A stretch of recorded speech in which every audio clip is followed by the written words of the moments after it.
diri sa versikulo 9, maluwas ka kung ipahayag mo na si Jesus mao ang Ginoo, o sa kinasing-kasing mutuo ka nga gibanhaw siya sa Dios. Verse 10, gihimo kitang matarong sa Dios kay nagtuo man kita sa kinasing-kasing gayon, o maluwas kita kay gipahayag man nato kini.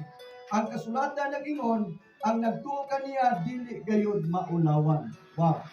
Dalay ko ng Dios. Magampo ko makaigsunan. Langiton nga mahan Dios nga magagahom sa tanan, Dios nga nagbuhat sa langit o sa yuta. Amahan ining orasa, niya kami ingon nga imong sulugoon.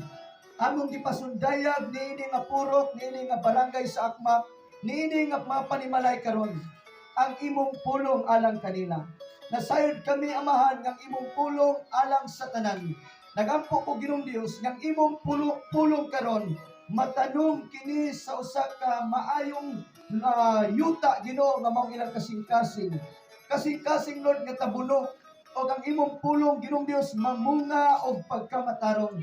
Nga ang tanan Ginong Dios magbaton kayo sa pakikirelasyon kanimo.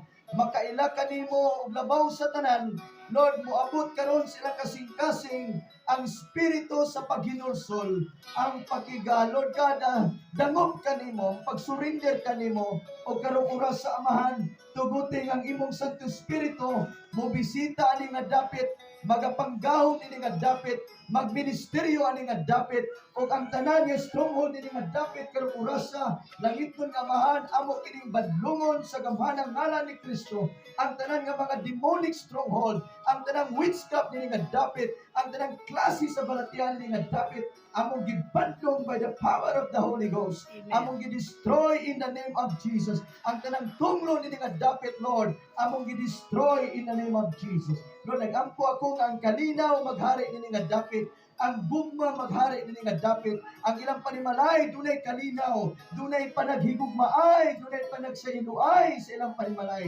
Lord, ini orasa pasidunggi kini nga puluhaton ng imong ngalan maisa nini nga dapit, ang imong pulong dili masayang ug dili mausik. Salamat Ginoo tubag sa mga pag-ampo, himayaon imong ngalan pasidunggan ikaw. Imo ang himayag dungog pinagi sa ngalan ni Kristo Jesus. Ang tanan nimo amen. Amen. Maayong buntag sa magkausa, sumala sa itong gibasa makaigsunan, mga higala, matod pa diri makaigsunan, nga maluwas ka kung ipahayag mo sa Jesus nga siya ang mong Ginoo. Kita bang tanan, mituo ba kang Jesus? Kita bang tanan, ikaw karon nakadungog, diya sa imong panimalay. Igsoon, hinumdumi nga si Jesus, mao ang perfect nga gasa gikan sa Dios nga mahal. Amen. Kung sa ingon sa Bible, sa John 3:16, memorize man nimo na nga bersikulo. Mga bata, maayo na memorize ani nga bersikulo. John 3:16, for God so loved the world. Kung sa ingon sa pulong sa Dios, sa Juan 3:16, gihigugma sa Dios ang tibuok kalibutan. O tungod niya na iyang gihatag ang iyang bugtong anak na si Jesus, na aron nga ang tanan nga mutuo kaniya dili malaglag apan may kinabuhi nga walay katapusan. Now mga higala, si Jesus mao ang pinaka-perfect nga gasa nga gihatag gikan sa langit. Now si Jesus gihatag ingon nga gasa kanimo, gasa kanatong tanan. Tungod kay si Jesus makaigsunan maoy naglukat sa tanan natong mga sala. Kita bang tanan mituo nga nakasala sa Dios? Walay usa nato nga perfect, walay usa nato nga himpit. Kitang tanan makasasala at tubangan sa Dios. Mao na nga ang rason nga si Jesus nagpakatao. Si Jesus makaigsunan nagpakatao, pinaagi kang Maria. Mituo ba ta kang Mary?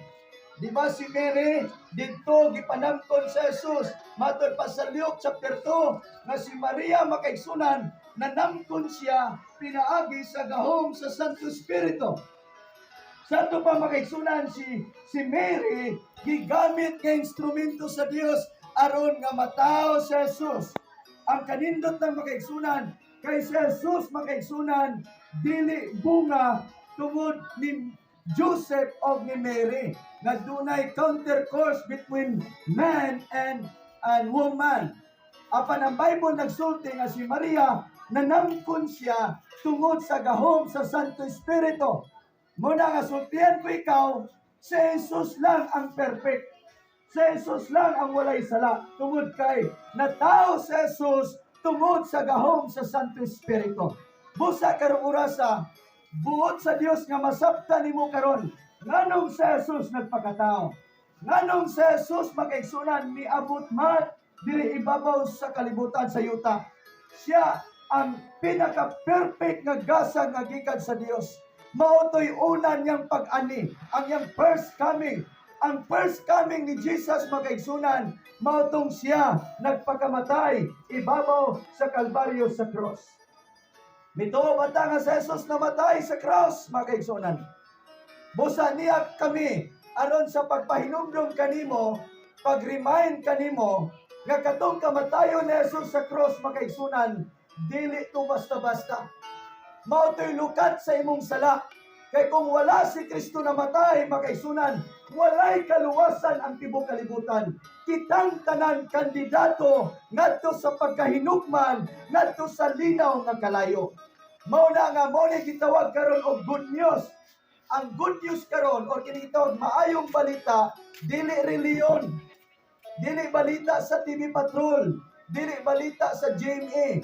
Ang good news karon nga dunay Kristo nga nagpakatao, nagsakripisyo, namatay, ginubog og nabanhaw. 2000 ka tuig nang milabay, humana si Kristo miani, mao to ang iyang first coming. Igsoon higala, nagsaad si Jesus nga mobalik. Ang pangutana karon, andam na ba ikaw sa panahon nga mobalik si Jesus? Walay usa nato nga nasayon. Mao ni rason nga niami. Gani atong naging adlaw dito mispagahan. Nagwali usab kami dito magaigsunan dito sa kilid sa highway. Magaigsunan kini among mission bisan asa ni nga dapit regardless of reliyon. Ang among tuyo nga ang tao mapukaw sila sa ilang nahikatulog nga relasyon sa Dios. Dagang mga tao karon walay panahon sa Dios. Dagang mga tao karon walay panahon musimba. Dagang mga tao karon wala nay paghinulsol. Dagang mga tao karon wala nay pagkamatarong, wala nay pagkabalaan. Munay rason nga kami moadto miglaylay dapit aron sa pagpahinumdum sa mga tao, sa pagpukaw sa mga tao nga dunay Dios na higugma kanato. Dunay Dios pagkaigsunan andam sa pagpasaylo sa itong mga sala. Ang Diyos magaigsunan, naghulat sa tao, mudangog kaniya, nga musurrender kaniya, kay andam siya nga mupasaylo kanimo, o andam siya nga mudawat kanimo. Matod pa sa Isaiah chapter 1, magaigsunan, beginning in verse 19, verse 18 to verse 19, nga bisan pag-unsa ka itom, o unsa pagkadagtong pula sa imong sala, ang Diyos andam nga mupaputi dini sama sa kaputi sa balhibo sa karniro. Mga higala makaigsunan, ang pinakaminsay karong panahon na nga dunay Kristo makaigsunan nga nahigugma kanatong tanan nga siya makaigsunan nagahulat kanimo nga ikaw mo surrender kaniya, nga ikaw manugyan kaniya, nga ikaw mo dawat kaniya ingon nga personal nimong manuluwas. Balikon nako magaigsunan ang Juan 3:16 nga si Jesus magaigsunan gihatag ingon nga bugtong anak. Ang pangutana karon, imo na bang gidawat si Jesus? Imo na bang giangkon si Jesus nga imong manluluwas? Subo pa malandungon magaigsunan nga karong panahon na tungod kay ang mga katawan magaigsunan nabugatan sa krisis, nabugatan sa pandemya, muna dagang mga taong nangaluya, dagang mga taong nangadiscourage, makaigsunan ni ami mudasid kanimo, ni ami aron nga makatabang kanimo. Ayaw kumpiyansa sa imong kinabuhi, kay ang kamatayon makaigsunan sama lang sa kawatan nga moabot nga walay usang nasayod. Kinsa bagoy kawatan nga manangit una ay ang mangawat. Samang paagi ang kamatayon moabot sa tao nga wala kita nasayod makaigsunan. Apan ang buot sa Dios nga samtang buhi pa ikaw, samtang himsog pa ikaw, nga ikaw kitang tanan magbaton og maayong relasyon kaniya.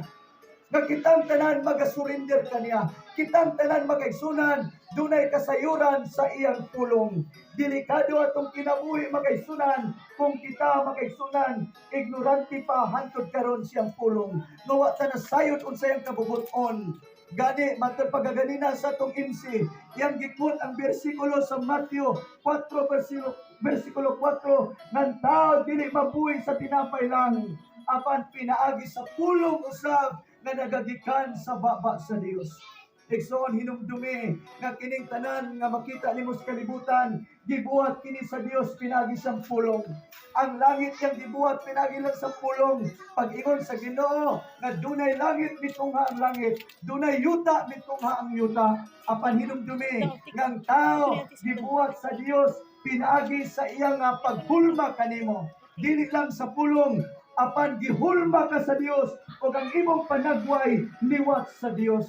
O ang pulong sa Dios mo'y mahimo natong gininhawa. Ang pulong sa Dios mo'y nahimo natong kinabuhi. Matod pa sa Juan 1, versikulo 1, na sa sinugdan mo ng pulong, o ang pulong uban ng Dios, o ang pulong Dios. Ang pulong di ay makaigsunan Dios. Muna nga nagwali mi sa pulong sa Dios, tungod kay mauman kini ang Dios sa itong kinabuhi. Kay kung walay pulong, unsaon man nimo pag-ila ang Dios? Kung walay pulong, unsaon man nimo makaigsunan, paghatag og direction, magiyahan ikaw, unsaon pag-alagad ang Dios. Dalaygon ang Dios kini nga kaugtuhon.